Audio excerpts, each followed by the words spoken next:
Xoş gördük. Bəli, Davos Dünya İqtisadi Forumu işini davam etdirir. 56-cı dəfə dünya liderləri, siyasətçilər, iqtisadçılar, beyin mərkəzlərinin nümayəndələri Alp dağlarının ətəyində Davos Forumu çərçivəsində dünyanın bugünü, gələcəyi, planetin hazırda keçməkdə olduğu təlatümlü mərhələni müzakirə etmək üçün bir araya gəliblər. Azərbaycan Prezidenti İlham Əliyev artıq xəbər verdiyimiz kimi dünəndən etibarən İsveçrədə işgüzar səfərdədir və bu çərçivədə artıq dünən sıx qrafiklə bir sıra görüşlər keçirildi. Eyni zamanda bugün bu görüşlər davam edir. Azərbaycan lideri eyni zamanda Euronews telekanalına müsahibə verdi və daha sonra həmin müsahibədən sonra iş adamlarının, biznes nümayəndələrinin suallarını cavablandırdı. Forumun təşkilatçıları müzakirə olunacaq mövzular arasında 5 istiqaməti xüsusilə fərqləndiriblər.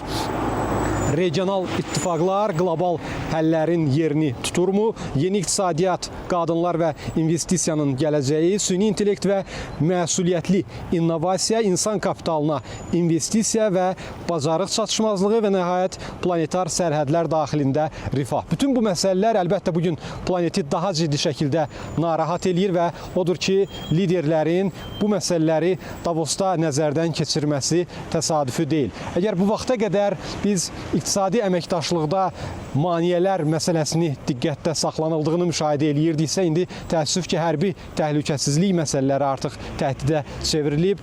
Eyni zamanda iqtisadi alətlərin, iqtisadi əməkdaşlığın, rüsumların təəssüf ki, təzyiq alətinə çevrildiyini görürük. Azərbaycanın bu forumda iştirakı, Azərbaycan liderinin bu foruma dəvət olunması da təsadüfi deyil. Ənənəvi olaraq Azərbaycan Prezidenti bu forumda iştirak edir.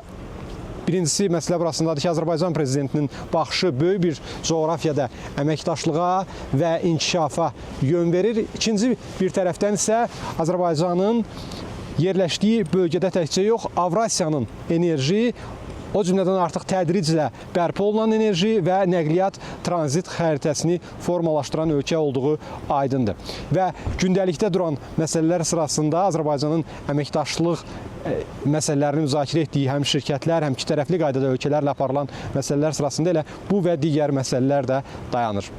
Belə bizim hələlik buradan Davosdan bu saata çatdıra biləcəklərimiz bu qədər. Söz yenidən sizdə.